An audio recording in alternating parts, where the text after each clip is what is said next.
ప్రపంచం మొత్తం నిన్ను చూసి నవ్వుతున్నా, నీ లోపల ఏదో తెలియని బాధ ఉన్నా, నువ్వు ఒంటరిగా అలసిపోయి ఉన్నా ఒక్క నిమిషం ఆగు. అసలు నువ్వు ఎందుకు కిడదాకా వచ్చావో నీకు గుర్తుందా? జీవితాన్ని జయించడం అంటే డబ్బులు సంపాదించడం కాదు, నీ లోపల పొంగుతున్న నిరాశని, నీ ఆలోచనల హోరుని శాసిస్తూ నిలబడటం. ఈ వీడియో నీ లైఫ్ మార్చేయబోతుంది. చివరి వరకు వింటే నీలో ఉన్న ఒక కొత్త మనిషిని నువ్వు చూస్తావు. చాలా మందికి ఒక ఫీలింగ్ ఉంటుంది, అన్ని ఉన్నా ఏదో తెలియని ఒక బాధ. ఎంత సంపాదిస్తున్నా, ఎన్ని ఆస్తులు కూడబెట్టుకున్నా లోపల మాత్రం ఒక రకమైన బాధ. మన చుట్టూ జనం ఉంటారు, కానీ ఒంటరిగా ఫీల్ అవుతాం. అది ఒక రకమైన డిసప్పాయింట్మెంట్. లైఫ్ లో అనుకున్నది జరగనప్పుడు, మనల్ని ఎవరు అర్థం చేసుకోవడం లేదు అనిపించినప్పుడు ఒక అలజడి మొదలవుతుంది. ఆ అలజడి సముద్రం హోరు కంటే భయంకరంగా ఉంటుంది. మనకి మనం నచ్చం, మన పనులు మనకి బోర్ కొడతాయి, రేపటి మీద ఆశ చచ్చిపోతుంది. అదే అసలైన సమస్య. బయట ప్రపంచంతో యుద్ధం చేయడం ఈజీనే, కానీ మన లోపలున్న ఈ శూన్యంతో పోరాటం చాలా కష్టం. ఈ ఎంటీనెస్ ని ఎలా నింపుకోవాలో తెలియక మనం దేని వెనుకో పరిగెడుతూ ఉంటాం, కానీ గమ్యం మాత్రం దొరకదు. ఎందుకు ఇలా జరుగుతుందని ఎప్పుడైనా ఆలోచించారా? ఎందుకంటే మనం మన గమ్యాన్ని బయట ఎక్కడో వెతుకుతున్నాం. సక్సెస్ అంటే పక్కవాడి కంటే గొప్పగా ఉండటం అనుకుంటున్నాం. మన బాధ్యతల్ని మనం ఒక భారంగా ఫీల్ అవుతున్నాం. మన మైండ్ ఎప్పుడు పాస్ట్ లో జరిగిన తప్పుల గురించి లేదా ఫ్యూచర్ లో జరగబోయే భయాల గురించి ఆలోచిస్తూ ఉంటుంది. ప్రజెంట్ లో మౌనంగా కూర్చొని మన ఊపిరి మనం గమనించే టైం కూడా మనకి లేదు. ఈ ప్రపంచం నుంచి వచ్చే నాయిస్ లో మన అంతరాత్మ గొంతు మనకి వినిపించట్లేదు. మనుషుల మీద, వస్తువుల మీద అతిగా డిపెండ్ అవడం వల్ల వాళ్ళు లేనప్పుడు లేదా అవి దొరకనప్పుడు మన ప్రశాంతత ముక్కలైపోతుంది. అలా మనలో ఉన్న ఆ ప్రశాంతత అనేది ముక్కలవడానికి కారణం బయట ప్రపంచం కాదు, మన లోపల మనం పెట్టుకున్న ఎక్స్పెక్టేషన్స్. అంటే నేను అలా అవ్వాలి, నేను ఇలా అవ్వాలి, ఈ టైం కల్లా నేను ఇది అయిపోవాలి అని చెప్పేసి. సో దీని పరిష్కారం ఏంటో తెలుసా? మీ జీవితంలో మీరు డబ్బు సంపాదించడం అనే దానికంటే ఆ సంపాదించే ప్రయాణాన్ని ఎంజాయ్ చేయడం నేర్చుకోవాలి. ఫస్ట్ ఆఫ్ ఆల్, నీకు ఎదురయ్యే నిరాశని అంగీకరించు. అవును, నేను ఇప్పుడు ఫెయిల్ అయ్యాను, నేను ఇప్పుడు బాధగా ఉన్నాను అని నీకు నువ్వు చెప్పుకో.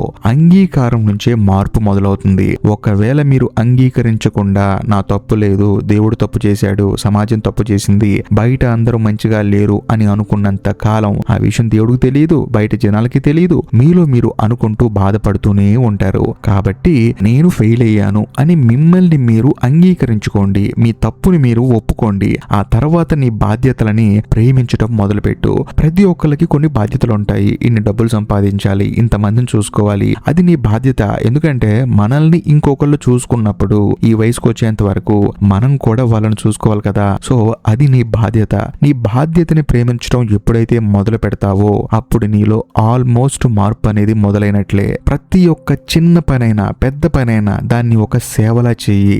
నీ పట్ల నువ్వు కరుణతో ఉండు. రోజులో కనీసం 10 నిమిషాలు మౌనంగా ఉండు. ఆ మౌనం నీలో ఉన్న నెగిటివ్ ఆలోచనల్ని కడిగేస్తుంది. ఎందుకంటే అప్పుడు నీతో నువ్వు మాట్లాడుకుంటావు కాబట్టి నేనేం చేస్తున్నాను, ఎక్కడ తప్పు జరుగుతుంది, ఎందుకు ఇలా జరుగుతుంది, ఇలా ప్రతి ఒక్క ప్రశ్నకి నీ మౌనంలో నుంచి సమాధానం వస్తుంది. అలా సమాధానం వచ్చినప్పుడు ఏం జరుగుతుందంటే నీ కంట్రోల్లో లేని విషయాల గురించి ఆలోచించడం ఆటోమేటిక్ గా మానేస్తావు. అవును, ఇప్పుడు వర్షం పడుతుంది, నేను ఆపగలనా? ట్రాఫిక్ అవుతుంది, నేను ఆపగలనా? ఇవేవి మన చేతుల్లో లేవు. మన చేతిలో ఉన్న ఏకైక బ్రహ్మాస్త్రం మనల్ని మనం కంట్రోల్ చేసుకోవడం. అంటే నేను ఫెయిల్ అయ్యాను, ఓకే, సక్సెస్ అవ్వాలంటే ఏం చేయాలి అనే ఆలోచన మళ్ళీ మీలో మొదలవుతుంది. ఇంతకు ముందు చేసిన తప్పు మళ్ళీ మీరు చేయరు. కాబట్టి మీతో మీరు మాట్లాడుకోండి. అలా మాట్లాడుకోవడం వల్ల మీ చేతిలో ఉన్న పనిని పర్ఫెక్ట్ గా చేయడం ప్రాక్టీస్ చేస్తారు. ఎప్పుడైతే మీరు మీ అహాన్ని పక్కన పెట్టి నేను నిమిత్త మాత్రుణ్ణి అని నమ్ముతారో అప్పుడే మీకు అసలైన బలం వస్తుంది. ఆ బలం రావడానికి మెయిన్ గా ప్రతి ఒక్క మనిషికి కావలసిన 2 ఎమోషన్లు.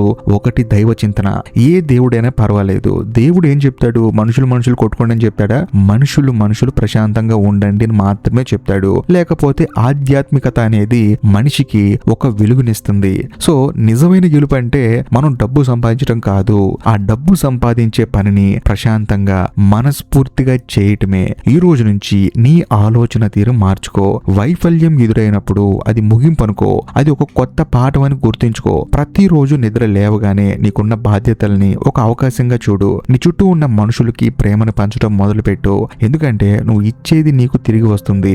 మౌనం అనేది నీ ఆయుధం కావాలి. అనవసరమైన మాటలు, అనవసరమైన గొడవలు నీ ఎనర్జీని వేస్ట్ చేస్తాయి. నీ లోపల ఒక ఆధ్యాత్మిక ప్రయాణాన్ని మొదలుపెట్టు. నీ అంతరాత్మను నువ్వు ప్రశ్నించుకో. ఎప్పుడైతే నీ మనసు ప్రశాంతంగా ఉంటుందో అప్పుడు నువ్వు చేసే ప్రతి పనిలో ఒక క్లారిటీ ఉంటుంది. నీ ప్రొడక్టివిటీ అమాంతం పెరిగిపోతుంది. నువ్వు లోపల మారితే నీ ప్రపంచం ఆటోమేటిక్ గా మారిపోతుంది.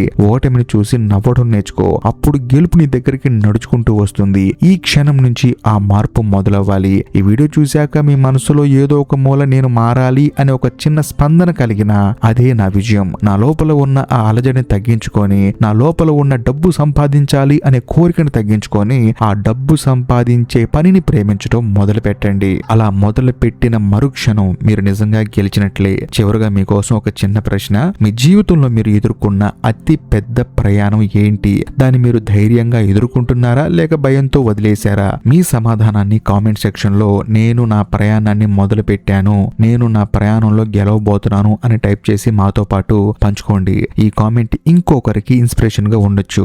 ఈ వీడియో కనుక మీకు నచ్చినట్లయితే ఖచ్చితంగా లైక్ చేయండి, షేర్ చేయండి. అంతేకాకుండా ఇప్పటికీ మీరు మన ఛానల్ ని సబ్స్క్రైబ్ చేసుకోకపోతే దయచేసి సబ్స్క్రైబ్ చేసుకొని బెల్ ఐకాన్ ప్రెస్ చేయండి. బాయ్.